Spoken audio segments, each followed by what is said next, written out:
Hello and welcome to all of you. आज हम लोग NCERT book class 7th mathematics के चैप्टर 6 का जो है पहला वीडियो पढ़ेंगे। तो चैप्टर 6 का जो नेम है the triangle and its properties. तो इसमें दिया गया है, यानी ट्रायंगल का मतलब त्रिभुज होता है। त्रिभुज और इसके गुणों के बारे में इस चैप्टर में हम पढ़ने वाले हैं। ये चैप्टर आपका 6 है और इसका जो है सबसे पहले इंट्रोडक्शन आपको दिया गया है। तो सबसे पहले हम इसके इंट्रोडक्शन को देख लेते हैं। तो ट्रायंगल क्या होता है, इसमें आपको पढ़ के इसको देख लेते हैं। इसमें आपको दिया गया है ए triangle you have seen is a simple closed curve made up of 3 line segments. It has 3 vertices, 3 sides and 3 angles.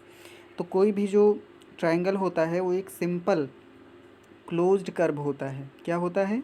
एक सिंपल क्लोज्ड कर्व होता है। सिंपल क्लोज्ड कर्व आपको पता होगा। सिंपल कर्व ऐसे कर्व होते हैं जो एक दूसरे को कहीं कट नहीं करते।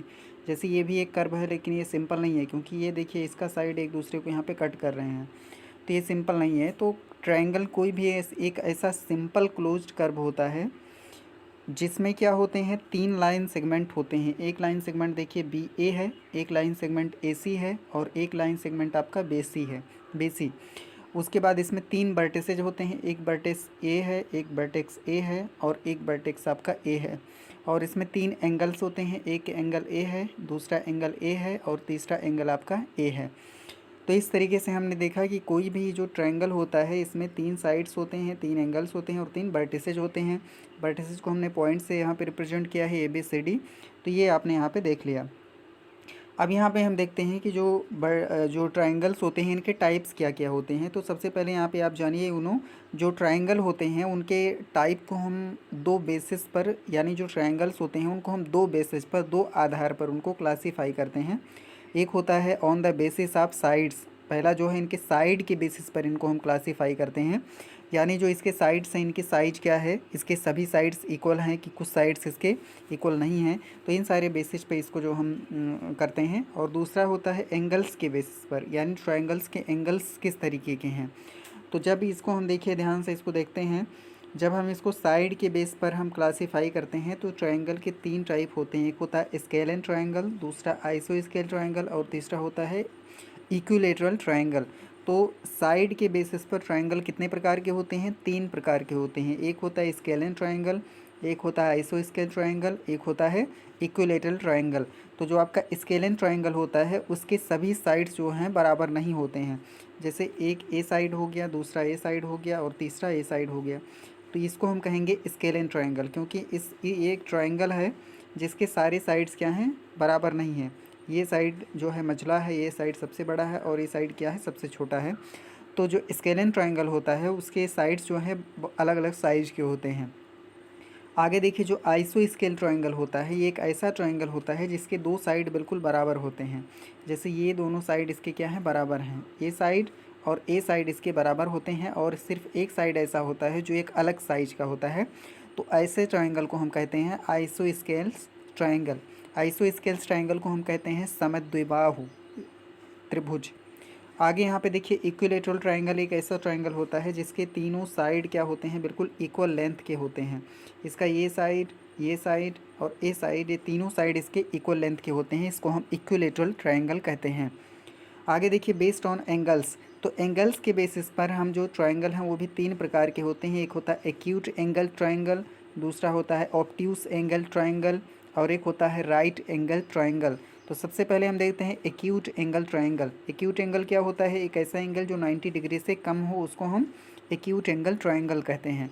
तो यहाँ पे आप देखिए, जैसे कोई एंगल हम ऐसे एक ट्रायंगल बना दें तो ये एंगल आप देखिए 90 से कम है, ये एंगल भी 90 से कम है, ये एंगल भी 90 डिग्री से कम है।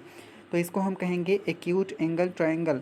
ऐसा ट्रायंगल जिसके सारे एंगल्स एक्यूट एंगल हों, यानी सभी एंगल्स 90 डिग्री से कम हों, उसको हम एक्यूट एंगल ट्रायंगल कहते हैं।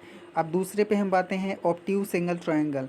तो एक ऐसा ट्रायंगल जिसका कम से कम एक एंगल ऑब्ट्यूस हो। जैसे यहाँ पे देखिए एक ट्रायंगल ये बनेगा, तो ये एक ऐसा ट्रायंगल बनेगा जिसका ये वाला एंगल आप देख रहे हैं ये आपका 90 से अधिक है। इसको हम मान लेते हैं 100 डिग्री, 110 डिग्री का एंगल है। तो कोई एंगल अगर किसी भी ट्रायंगल में कम से कम एक एंगल ऐसा हो जिसका जो वैल्यू हो वो 90 से ज़्यादा हो, तो कोई भी एंगल जिसका वैल्यू 90 से ज़्यादा होती है उसको हम ऑब्ट्यूस एंगल बोलते हैं। तो इसलिए इसको हम कहेंगे ऑब्ट्यूज एंगल ट्रायंगल, यानी एक ऐसा ट्रायंगल जिसका कम से कम एक एंगल ऐसा हो जो 90 डिग्री से ज़्यादा हो, उसको हम ऑब्ट्यूज एंगल ट्रायंगल कहते हैं। आगे यहाँ पे देखिए राइट एंगल ट्रायंगल। तो राइट एंगल ट्रायंगल हम किसे कहते हैं? एक ऐसा ट्रायंगल जिसका एक एंगल 90 डिग्री के इक्वल हो। एक ऐसा ट्रायंगल जिसका एक एंगल किसके इक्वल हो? 90 डिग्री के इक्वल हो, उसको हम राइट एंगल ट्रायंगल कहते हैं। जैसे यहाँ पे आप देख पा रहे हैं, ये एक ट्रायंगल यहाँ पे बना हुआ है और इस ट्रायंगल का यहाँ पे आप देखेंगे कि ये जो एंगल है, ए एंगल आपका ये 90 डिग्री के इक्वल है और बाकी दो एंगल्स आपके क्या होंगे? आपकी ये एक्यूट एंगल्स होंगे। तो इस तरीके से हमने देखा एंगल्स के टाइप्स क्या होते हैं। स्केलन ट्रायंगल होता है, उसके सारे साइड्स की साइज अलग अलग होती है। आइसोस्केल्स ट्रायंगल जो होता है, इसके दो साइड बराबर होते हैं और एक साइड अलग होता है। इक्विलैटरल ट्रायंगल एक ऐसा ट्रायंगल होता है जिसके सभी साइड्स क्या होते हैं? बराबर होते हैं। एक्यूट एंगल ट्रायंगल ऐसा होता है जिसके सभी एंगल एक्यूट एंगल होते हैं। ऑब्ट्यूज एंगल ट्रायंगल वो होता है जिसका एक एंगल आपका ऑब्ट्यूज होता है, बाकी दो एंगल्स एक्यूट एंगल्स होते हैं। राइट एंगल ट्रायंगल एक ऐसा ट्रायंगल होता है जिसका एक एंगल आपका 90 डिग्री का होता है, उसको हम राइट एंगल ट्रायंगल कहते हैं। तो इस तरीके से आप ये जो ट्रायंगल है इनको आप पेपर पे कट करके आप बना सकते हैं। और यहाँ पे देखिए आपका ट्राई दीज में करके देखिए, राइट द 6 एलिमेंट्स, जो 6 एलिमेंट्स होते हैं किसी भी ट्रायंगल के, उसको यहाँ दिया गया है। दैट इज़ देखिए 3 साइड्स एंड 3 एंगल्स जो है किसी भी ट्रायंगल के, तो उसको आप यहाँ पे बना के लिख सकते हैं। और यहाँ पे जब आप बनाएंगे तो यहाँ पे जो क्वेश्चंस आपको दिए गए हैं इसको आप सॉल्व कर लीजिएगा, क्योंकि जो आपको बताया गया वही सारे इसमें दिया है, कुछ ज़्यादा नहीं है। अब यहाँ पे देखिए ये जो पार्ट आपका है इसको आप यहाँ पे देखिएगा कि कौन सा एंगल, जैसे यहाँ पे आप इसको देखिए तो ये एंगल कौन सा एंगल होगा on the basis of side, तो साइड के बेसिस पर ये आपका आइसोस्केल्स ट्रायंगल होगा। ऐसा क्यों? क्योंकि आइसोस्केल ट्रायंगल में दो साइड इसके इक्वल होते हैं, जैसे 8 सेंटीमीटर 8 सेंटीमीटर, ये 5 सेंटीमीटर, तो इसके दो साइड इक्वल हैं, एक साइड थोड़ा सा डिफरेंट है, तो इसको हम आइसोस्केल ट्रायंगल कहेंगे। इसको स्केलन ट्रायंगल कहेंगे क्योंकि इसके सभी साइड्स जो है अलग अलग साइज के हैं। इसको आप क्या कहेंगे? देखिए दो साइड इसके इक्वल हैं, एक साइड अनइक्वल है, तो इसको भी आइसोस्केल्स ट्रायंगल हम कहेंगे। आगे देखिए इसमें देखिए ये भी आपका आइसोस्केल्स ट्रायंगल है और इसको आप देख पाएंगे तो ये भी आइसोस्केल्स ट्रायंगल है। यहाँ देखिए भी ये आपका आइसोस्केल्स ट्रायंगल है और साथ ही साइड में एक ऐसा ट्रायंगल है, ये आपका राइट एंगल ट्रायंगल है क्योंकि ये 90 डिग्री है। ये आपका आइसोस्केल ट्रायंगल भी है और ये आपका ऑब्ट्यूज एंगल ट्रायंगल है। ये आपका आइसोस्केल्स ट्रायंगल है और ये आपका एक्यूट एंगल ट्रायंगल है। तो इस तरीके से आप जो है इसको पहचान सकते हैं, क्योंकि आप पढ़े होंगे पहले से ही थोड़ा बहुत। अब यहाँ पे देखिए मीडियन ऑफ ए ट्रायंगल, तो किसी भी ट्रायंगल का जो मीडियन होता है वो क्या होता है? You know how to find its perpendicular bisector by paper folding. तो यहाँ पे ध्यान से आप देखिएगा, जैसे हम पहले क्या करते हैं, कोई एक इस तरीके का ट्रायंगल हम पहले पेपर पे बना लेते हैं। कोई एक ट्रायंगल जिस तरीके से यहाँ दिया गया है, ट्रायंगल ABC, हमने इसको पेपर पर बना लिया। उसके बाद इसको हम ब्लेड से काट करके, पूरे ट्रायंगल को हम ब्लेड से काट करके क्या करते हैं? निकाल लेते हैं। ब्लेड से काट के क्या करेंगे? निकाल लेंगे। उसके बाद काटने के बाद ये आपको छोटा सा कागज़ का टुकड़ा इस तरीके का आपको मिलेगा और इस कागज़ के टुकड़े को जो पॉइंट B है और पॉइंट C को आप मोड़ कर ऐसे क्या करेंगे? दोनों को मिला देंगे। पॉइंट B और पॉइंट C को जब आप मोड़ के मिलाएंगे तो इसके बीच में क्या होगा? एक ऐसा मोड़ यहाँ पे आपको दिखाई देगा। जो कागज़ का टुकड़ा होगा इस तरीके का, उसमें थोड़ा सा एक चिन्ह यहाँ पे पड़ जाएगा मोड़ने के बाद में। जब इसको आप मोड़ कर इसके साइड में मिलाएंगे, यहाँ से आप मोड़ेंगे तो इस तरीके का आप एक आपको जो है एक यहाँ पे लाइनिंग आपको मिल जाएगी। तो यहाँ पे आप ध्यान दीजिएगा, जो परपेंडिकुलर बाइसेक्टर जिसे हम कहते हैं, तो ध्यान दीजिएगा परपेंडिकुलर बाइसेक्टर क्या होता है। जैसे एक अगर लाइन सेगमेंट है, क्या है? एक लाइन सेगमेंट है और इस लाइन सेगमेंट का एकदम से मध्य बिंदु, जो सबसे इसका बीच वाला पॉइंट है, इस बीच वाले पॉइंट से होता हुआ अगर एक हम ऐसे लाइन खींच दें जो कि 90 डिग्री का एंगल बनाए इसके साथ में, तो इसको हम कहते हैं परपेंडिकुलर बाइसेक्टर। ये जो तीसरी लाइन बन रही है इसको हम क्या कहते हैं? परपेंडिकुलर बाइसेक्टर कहते हैं। तो आपको क्या करना है, इस तरीके से जब आप कागज़ को मोड़ेंगे तो सबसे मिड पॉइंट यहाँ पे आपको मिल जाएगा और इस मिड पॉइंट को जब हम क्या करते हैं? पॉइंट A से मिला देते हैं, यानी इसके जो साइड BC है, इस साइड को हम क्या कहेंगे? Side BC। साइड BC के अपोजिट जो आपका वर्टेक्स है, जब उससे मिला देते हैं तो यहाँ पे एक लाइन सेगमेंट आपको AD मिल जाता है और इसी लाइन सेगमेंट को हम क्या कहते हैं? इसको कहते हैं मीडियन ऑफ द ट्रायंगल। तो ये आपका इस ट्रायंगल का एक मीडियन हो गया। फिर हम क्या करते हैं? किसी एक ट्रायंगल के 3 मीडियन होते हैं। जैसे इसके मिड पॉइंट को जब हम इसके वर्टेक्स से मिला देंगे तो एक मीडियन ये हो जाएगा और ये जो आपका साइड AB है, इसके एकदम बीच वाले पॉइंट से जब इसको मिला देंगे तो ये एक मीडियन आपका ये भी हो जाएगा। तो इस तरीके से हमने देखा किसी भी ट्रायंगल के लिए हम 3 मीडियन आपका खींच सकते हैं। ठीक है, तो ये आपका यहाँ पे पॉइंट दिया गया है the line segment A D. यहाँ पे अगर आप देखेंगे इसके लिए आप देखिए the line segment A D, ये जो लाइन सेगमेंट आपका ए डी दिया गया है joining the mid point of B C, ये जो बी सी आपका साइड है इसके एकदम बीच वाले पॉइंट डी को ज्वाइन कर रहा है, पॉइंट डी को यहाँ ज्वाइन कर रहा है। तो यहाँ पे देखिए B C to opposite vertex A, इसके अपोजिट ये जो साइड है इसके अपोजिट वर्टेक्स ए को जो ज्वाइन कर रहा है इसी को कहते हैं मीडियन ऑफ द ट्रायंगल। तो इस ट्रायंगल का एक मीडियन क्या हो गया, ए डी हो गया। तो ये आपको ध्यान रखना है। आगे देखिए यहाँ median connects vertex of a triangle to the mid point of the opposite side. तो यानी जो अपोजिट साइड होता है इस वर्टेक्स के अपोजिट साइड, इस वर्टेक्स ए के अपोजिट साइड बी सी को एकदम बीच में ये ज्वाइन करता है। ठीक है, अगर आप यहाँ से कोई मीडियन खींचते हैं तो पॉइंट सी का जो वर्टेक्स सी है इसका अपोजिट साइड ए है, तो इसके मीडियन सबसे मध्य बिंदु को यहाँ पे ये मिलाएगा। तो ये आपका दूसरा मीडियन हो जाएगा। आगे देखिए इसमें थिंक डिस्कस एंड राइट, तो यहाँ पे आपको लिखना है कुछ, यहाँ पे आप इसको कर सकते हैं। इसको हम ऐसे ओरली आपको बता देते हैं। इसमें पूछा गया है how many medians can a triangle है, किसी एक ट्रायंगल में कितने मीडियन होते हैं, तो इसका आंसर हो जाएगा 3। किसी एक ट्रायंगल में कितने मीडियन होते हैं, 3 मीडियंस होते हैं। आगे देखिए इसमें दिया है does median lie Holi in the interior of a triangle, क्या जो मीडियन होता है ये पूरी तरीके से ट्रायंगल के इंटीरियर में लाई करता है। If you think that this is not true draw figure to show such a case, अगर आप सोचते हैं कि ऐसा नहीं है, कुछ पॉइंट जो मीडियन होता है एक्सटीरियर में लाई करता है, तो एक ऐसा फिगर आप ड्रा करिए। तो ध्यान से देखिएगा, कोई भी जो एक ट्रायंगल होता है, मान लेते एक ट्रायंगल है, तो इसका जितना भी अंदर का पार्ट है, ये जितना ट्रायंगल के लाइंस जो इसके साइड्स हैं इसके अंदर का पार्ट है, ये ट्रायंगल का इंटीरियर कहलाता है। तो ये जो जितना हमने डार्क किया आपका रेखाएं खींचे, ये सभी ट्रायंगल का क्या है, ये सभी इंटीरियर पार्ट हैं ये ट्रायंगल के। तो ध्यान दीजिएगा, कोई भी जब हम मीडियन खींचते हैं तो ये मीडियन हमेशा ट्रायंगल के इंटीरियर में होता है, यानी इसके मिड पॉइंट को इससे मिलाएंगे तो ये जो आपका मीडियन लाइन सेगमेंट है क्या ये बाहर चला गया, बाहर नहीं गया। इसको खींच रहे हैं एकदम मिड, यहाँ से जब इसके मिड पॉइंट पे खींचेंगे ये भी नहीं बाहर जाएगा, इसके मिड पॉइंट से खींचेंगे ये भी नहीं बाहर जाएगा। तो ये आपको ध्यान रखना है कि जो मीडियन होता है वो हमेशा ट्रायंगल के इंटीरियर में लाई करता है, कभी ये आउटर साइड में एक्सटीरियर में नहीं जाता है।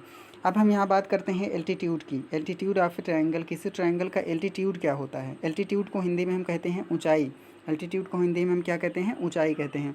तो आप क्या करेंगे, कार्डबोर्ड एक लीजिएगा, एक गत्ता लीजिएगा, उसको आप क्या करेंगे, उसको जो है पहले एक ट्रायंगल उसके ऊपर बनाएंगे और उसके बाद आप उसको कैंची से काट लीजिएगा। कैंची से काटने के बाद एक आपको ट्रायंगल के शेप में इस तरीके का कार्डबोर्ड का टुकड़ा आपको मिल जाएगा। और इस कार्डबोर्ड के टुकड़े को आप क्या करेंगे, मेज़ पर ऐसे आप उसको खड़ा कर दीजिए। मेज़ पे क्या करेंगे, इस टुकड़े को इस तरीके से आप खड़ा कर दीजिएगा। और खड़ा करने के बाद में जो मेज़ का लेवल है, मेज़ का जो प्लेन है, तल है, इससे कितनी ऊंचाई पर इसका जो सबसे ऊपरी बिंदु है ट्रायंगल का, कितनी ऊंचाई पर ये लाई करता है। तो इस ऊंचाई को जब आप नापेंगे, यानी जो आपका ए और इसको अगर हम यहाँ पे मान लेते हैं, इसको एफ़ मान लेते हैं, तो ए एफ़ जो आपकी साइड की लंबाई है इसी को कहते हैं एल्टीट्यूड। इसको हम क्या कहते हैं, एल्टीट्यूड कहते हैं। तो ध्यान से देखिएगा, the height is the distance from the vertex A to the base B C, यानी जो बेस बी सी है और इस वर्टेक्स का जो डिस्टेंस है इसी को हम क्या कहते हैं, इसको हम हाइट कहते हैं। अब ये जो हाइट है, ध्यान रखना है कि जो इसको हम क्या कहते हैं, हाइट कहते हैं। और इसी हाइट को हम कभी कभी क्या कहते हैं, एल्टीट्यूड भी कह देते हैं। तो ध्यान दीजिएगा, देखिए the height is given by the line segment that starts from A, जो हाइट है उसको हम उस लाइन सेगमेंट से देते हैं जो कि पॉइंट ए से आपका स्टार्ट होता है, comes straight down to B C, और एकदम सीधा नीचे बी सी साइड पर आके मिल जाता है, and is perpendicular to B C. और एक कंडीशन क्या है, ये बी सी के ऊपर क्या हो, ये परपेंडिकुलर हो, यानी इन दोनों के बीच का एंगल कितना होना चाहिए, 90 डिग्री का होना चाहिए। क्यों, क्योंकि अगर ये 90 डिग्री का नहीं होगा तो हम किसको, इसका हाइट एल्टीट्यूड किसको मानेंगे, क्योंकि इस तरीके से तो हम बहुत सारे ढेर सारे लाइंस को खींच सकते हैं, इस तरीके से तमाम सारे लाइंस खींच सकते हैं, लेकिन यहाँ पे सिर्फ उसी लाइन को हम यहाँ पे एल्टीट्यूड मानेंगे जो इसके साथ में 90 डिग्री का एंगल यहाँ पे बना रहा हो। जैसा कि यहाँ पे देखिए लाइन सेगमेंट आपका ए एल जो यहाँ पे दिया गया है, ये इसका एल्टीट्यूड है, और बाकी इधर जितने भी लाइन्स है इसके एल्टीट्यूड नहीं कहे जाएंगे। तो ये आपको ध्यान देना है, किसी भी ट्रायंगल में जो ट्रायंगल का एल्टीट्यूड होता है वो किसी वर्टेक्स के अपोजिट साइड के ऊपर खींचा गया एक लाइन सेगमेंट होता है, और ए लाइन सेगमेंट जो अपोजिट साइड होता है इसके परपेंडिकुलर होता है। ये आपको ध्यान देना है। तो इसको हम क्या कहते हैं, एल्टीट्यूड कहते हैं। अब यहाँ पे आपको देखना है कि जो एल्टीट्यूड है ये आपका एकदम सीधे गया है, ये आपका ये वाला लाइन, ये वाला जो खंड है, इस जो बी सी एक लाइन सेगमेंट है, इसका ये वाला पार्ट और ये वाला पार्ट आपके इक्वल नहीं है। लेकिन जब वहीं हम क्या खींचे थे, जब हमने आपको मीडियन खींचा था तो ये एकदम बिल्कुल बीच से गया था, इधर बराबर और इधर बराबर साइड एकदम बीच से इसमें मिला था। यहाँ पे 90 डिग्री का हो भी सकता है और नहीं भी हो सकता है, लेकिन ये आपको ध्यान देना है, जो एल्टीट्यूड होता है हमेशा ये 90 डिग्री पे ही बनाएगा। एंगल जो इसका होगा कितना होगा, 90 डिग्री का होगा। भले ही ये जो है इस पॉइंट सी के पास हो या बी के पास हो या एकदम बीच में हो या कहीं भी हो सकता है, तो ये आपको यहाँ पे ध्यान देना है। तो यहाँ पे देखिए जो वर्टेक्स होता है इसको हम यहाँ पे ड्रा कर पाते हैं। आगे देखिए थिंक डिस्कस एंड राइट। तो देखिए हाउ मैनी एल्टीट्यूड्स कैन ये ट्रायंगल हैव। तो किसी ट्रायंगल में जो है 3 मीडियन होते हैं और साथ ही साथ में इसके साथ 3 एल्टीट्यूड्स भी होते हैं। 3 एल्टीट्यूड कैसे होते हैं, जैसे कोई भी एक ट्रायंगल जब आप ले लेते हैं तो ये एक एल्टीट्यूड आप यहाँ से खींच सकते हैं एकदम सीधा। इसी तरीके से आप एक एल्टीट्यूड इसका यहाँ से भी खींच सकते हैं। तो इसी जो परपेंडिकुलर हो इस तरीके से ये परपेंडिकुलर आप यहाँ खींचेंगे, जो इसका एंगल आपका कितना होना चाहिए, 90 डिग्री का ये होना चाहिए। तो इस तरीके से आप जो है इसके पास 3 एल्टीट्यूड्स आप इसमें खींच सकते हैं। आगे देखिए यहाँ दिया है draw rough sketch of altitudes from A to B C for the following triangles. तो नीचे जो आपको ट्रायंगल दिए हैं उनके लिए आपको एल्टीट्यूड्स आपको ड्रा करना है। तो एल्टीट्यूड आप यहाँ पे ड्रा कैसे करेंगे, आपका जो ये लाइन सेगमेंट है ए है, या वहाँ से नहीं सिर्फ एक एल्टीट्यूड आप यहाँ पे ड्रा करिएगा। तो इसके आप क्या करेंगे, ऐसे एक परपेंडिकुलर एक लाइन खींचेंगे। तो परपेंडिकुलर लाइन आप कैसे खींचेंगे, सबसे पहले आपको क्या करना होगा, यहाँ से ध्यान दीजिएगा, इस तरीके से आप खींचिएगा कि ये जो आपका कितना है ये 90 डिग्री का ही हो, ये 90 डिग्री का रहेगा और ये कहाँ से जाए, आपका वर्टेक्स से जाए। तो इस तरीके से आप एक एल्टीट्यूड यहाँ पे खींच पाएंगे। लेकिन आप ध्यान दीजिएगा, जब आप ये जो आपका राइट एंगल ट्रायंगल है, ये आपका कौन सा ट्रायंगल है, राइट एंगल ट्रायंगल है, तो इसका जब आप एल्टीट्यूड खींचेंगे तो इसका एल्टीट्यूड आपका साइड AC ही मिलेगा, ये कहीं बीच से नहीं जाएगा, क्योंकि जैसे आप इसको तिरछा करेंगे ये आपका 90 डिग्री का नहीं रह जाएगा। तो ये आपको ध्यान देना है, जो राइट एंगल ट्रायंगल होता है उसका जो आपका एल्टीट्यूड होता है वो आपका कहाँ पे होता है, ये आपका इस साइड मिल जाएगा। लेकिन एक बात यहाँ पे आपको ध्यान देना है, जो आपका अभी तक हमने देखा था कि जो मीडियन था किसी भी ट्रायंगल का, वो हमेशा इंटीरियर में लाई करता था, वो हमेशा ट्रायंगल के इंटीरियर पार्ट में लाई करता था। लेकिन यहाँ पे आप देख रहे हैं जो इसका एल्टीट्यूड है, इसको अगर हम यहाँ पे ऐसे डॉटेड लाइन से इस लाइन सेगमेंट को ऐसे हम थोड़ा सा बढ़ा दें तो इसका जो एल्टीट्यूड है कहाँ पे लाई करेगा, इस पे जो है इस तरीके से होगा। तो ये देखिए इसके एक्सटीरियर पार्ट में लाई कर रहा है। तो ध्यान दीजिएगा, जब इसका आप एल्टीट्यूड खींचेंगे तो ये आपको मिलेगा और इसका एल्टीट्यूड खींचेंगे तो ये लाइन आपको मिलेगी। लेकिन जब आप ऑब्ट्यूस एंगल ट्रायंगल का जब एक आप एल्टीट्यूड खींचेंगे तो ये इसके एक्सटीरियर पार्ट में जाएगा और इस तरीके से आपको मिलेगा। तो ये आपका एल्टीट्यूड लाइन आपका ये वाला मिलेगा। यहाँ पे आप इसको अगर रियल पॉइंट दे दें तो ये एल्टीट्यूड आपका AL हो जाएगा। तो इस तरीके से आप तीनों के एल्टीट्यूड्स को यहाँ पे ड्रा कर लीजिएगा। आगे देखिए पॉइंट नंबर 3 यहाँ पे दिया है, will an altitude always lie in the interior of a triangle. तो क्या हमेशा जो एल्टीट्यूड होता है किसी इंटीरियर में लाई करता है। If you think that this need not be true, draw a rough sketch to show such case. तो इसमें आपसे पूछा गया है कि जो एल्टीट्यूड होता है क्या हमेशा ये ट्रायंगल के इंटीरियर में होता है। तो जो एल्टीट्यूड होता है वो हमेशा ट्रायंगल के इंटीरियर में नहीं होता है। देखिए इस केस में तो ये ट्रायंगल के इंटीरियर में है, इस केस में ये ट्रायंगल के ऊपर है, यानी ये साइड BC को रिप्रेजेंट कर रहा है। लेकिन इस केस में जो इसका एल्टीट्यूड आप ड्रा करेंगे वो आपका ट्रायंगल के एक्सटीरियर में होगा। देखिए ट्रायंगल का इंटीरियर सिर्फ यहीं तक है, लेकिन ये ट्रायंगल के बाहर तक जा रहा है। तो ये आपको यहाँ पे लिखना है कि जो आपका एल्टीट्यूड होता है वो एक्सटीरियर में भी हो सकता है। Will an altitude always lied in the interior of a triangle. तो यहाँ पे आप लिखेंगे no an altitude do not lie always in the interior of a triangle. तो किसी जो एल्टीट्यूड हमेशा जो है ट्रायंगल के इंटीरियर में लाई नहीं करता, कभी कुछ केसेज में ये बाहर भी हो सकता है। जैसे कोई ऑब्ट्यूस एंगल ट्रायंगल है तो यहाँ पे आपका एल्टीट्यूड इस तरीके से यहाँ बाहर हो सकता है। तो आप इस फिगर को यहाँ पे ड्रा कर सकते हैं।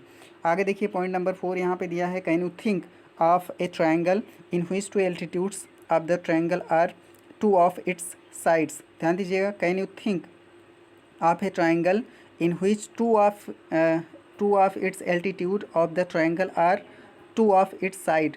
तो क्या आप कोई ऐसा ट्रायंगल खींच सकते हैं जो कि इस तरीके का हो कि उसके 2 साइड उसके 2 एल्टीट्यूड हों। ध्यान दीजिएगा, तो किसी भी ट्रायंगल के हम 3 एल्टीट्यूड खींच सकते हैं। तो यहाँ पे देखिए एक ऐसा, अगर हम कोई राइट एंगल ट्रायंगल खींच देते हैं 90 डिग्री जिसका एक कोण हो, राइट एंगल ट्रायंगल हो, तो राइट एंगल ट्रायंगल में आप देखेंगे कि इसका जो एक एल्टीट्यूड आपका ये वाला खींचेंगे तो ये एल्टीट्यूड इसका एक साइड ये रिप्रेजेंट करेगा और एक दूसरा एल्टीट्यूड आपका होगा तो ये वाला, ये भी आप जब एल्टीट्यूड खींचेंगे तो ये भी आपका एक दूसरा एल्टीट्यूड होगा। यानी इस साइड के अपोजिट वर्टेक्स, इस वर्टेक्स से जब आप एक एल्टीट्यूड खींचेंगे तो ये एक साइड बनाएगा, और जब इस साइड के अपोजिट वर्टेक्स, इस वर्टेक्स से जब एक आप एल्टीट्यूड खींचेंगे तो ये दूसरी साइड को बनाएगा। तो ऐसी पॉसिबिलिटी है यानी यहाँ देखिए कितना इंटरेस्टिंग चीज़ आपको यहाँ पे दिया है। Can you think of a triangle in which two altitudes of a triangle are two of its side. क्या आप ऐसा कोई ट्राइंगल सोच सकते हैं जिसके दो एल्टीट्यूड्स, इसके दो साइड्स हों? तो आप ऐसा सोच सकते हैं बिल्कुल। Yes, we can think of a triangle that is right angle triangle. तो यहाँ पे इस तरीके से आप इसको तो इस तरीके से यहाँ पे हम जो है इसका एक एल्टीट्यूड खींच सकते हैं। अगला देखिए क्वेश्चन नंबर 5 दिया है, can the altitude and median B same for a triangle. क्या किसी ट्राइंगल के लिए उसका एल्टीट्यूड और मीडियन सेम हो सकता है? तो हो सकता है। अगर हम एक आइसो स्केलिन ट्राइंगल यहाँ पे खींच दें, आइसो स्केलिन ट्राइंगल यहाँ पे आप देख रहे हैं, तो इसका जो एल्टीट्यूड होगा और मीडियन है दोनों सेम होंगे, क्योंकि यहाँ पे आप देख पा रहे हैं कि इस तरीके से ये जो ये दूरी और ए दूरी, ध्यान दीजिएगा, इसको हम फिर से खींच देते हैं। अगर हम एक आइसोस्केलिन ट्रायंगल खींच दें तो इसका जो यहाँ पे देखिए ए बी और सी, तो ये आपका देखिए इसका जो एल्टीट्यूड होगा ये बिल्कुल इसके परपेंडिकुलर जाएगा, और जब आप इसका एक मीडियन खींचते हैं तब भी ये इसी लाइन को रिप्रेजेंट करेगा। तो हम एक आइसोस्केलिन ट्रायंगल या हम आपका जो इक्विलेटरल ट्रायंगल है ऐसा अगर हम ड्रा कर देते हैं तो इसका जो एल्टीट्यूड होता है और मीडियन वो दोनों सेम हो जाते हैं। मतलब सेम लाइन सेगमेंट एल्टीट्यूड को भी रिप्रेजेंट करती है और वही लाइन सेगमेंट आपकी फिर इसके जो है मीडियन को भी रिप्रेजेंट कर सकती है, अगर हमारा ट्रायंगल आइसोस्केलिन ट्रायंगल हो या आपका इक्विलेटरल ट्रायंगल हो तो। अब यहाँ पे आप देखिएगा, इसको आपको करना है तो यहाँ पे कुछ दिया गया है। देखिए यहाँ पे find their altitudes and medians, do you find anything special about them. तो ध्यान दीजिएगा, यहाँ देखिए take several cut outs of. Cut out का मतलब आप पेपर में इस तरीके से आप बनाएंगे, जो आइसोस्केलिन ट्रायंगल आप बनाएंगे, इक्विलेटरल ट्रायंगल बनाएंगे या स्केलिन ट्रायंगल बनाएंगे, आपका जो acute angle triangle, right angle triangle, obtuse angle triangle, तो इस टाइप के जो ट्रायंगल्स आप इसको बनाइएगा यहाँ पे। तो यहाँ पे देखिए एन इक्विलेटरल ट्रायंगल, एक इक्विलेटरल ट्रायंगल का आप जो है एक कटआउट ही लेंगे, किसी पेपर पर बनाएंगे, इसको काट के निकाल लेंगे। आइसोस्केलिन ट्रायंगल आप इसका लेंगे तो उसको भी पेपर पर बना के उसको काट के आप निकाल लेंगे। थोड़ा बड़ा ट्रायंगल आपको बनाना रहेगा जिससे कि सारी चीज़ें अच्छे से क्लियर हो जाएं। आगे देखिए एक स्केलिन ट्रायंगल आप बनाइएगा, उसके बाद में इनके एल्टीट्यूड और मीडियन आप यहाँ पे बनाइएगा। तो आप यहाँ पे देख पाएंगे कि जो आपका इक्विलेटरल ट्रायंगल होता है और आइसोस्केल ट्रायंगल होता है, इसका जो मीडियन और जो एल्टीट्यूड होगा ये दोनों सेम होंगे। जो इक्विलेटरल ट्रायंगल होगा और जो स्केलिन ट्रायंगल होगा, आइसोस्केल्स ट्रायंगल होगा, इसके जो मीडियन और एल्टीट्यूड दोनों सेम लाइन सेगमेंट होंगे, लेकिन जो स्केलिन ट्रायंगल होगा इसके मीडियन और एल्टीट्यूड अलग अलग होंगे। जब आप इसको ड्रा करेंगे तो ये आपको यहाँ पे मिलेगा। और इस तरीके से ये वाला टॉपिक आपके यहाँ पे इंट्रोडक्शन का खत्म होता है। आप इस एक्सरसाइज को यहाँ पे सॉल्व करिएगा और इस वीडियो को यहाँ पे एंड करते हैं। Thanks for watching.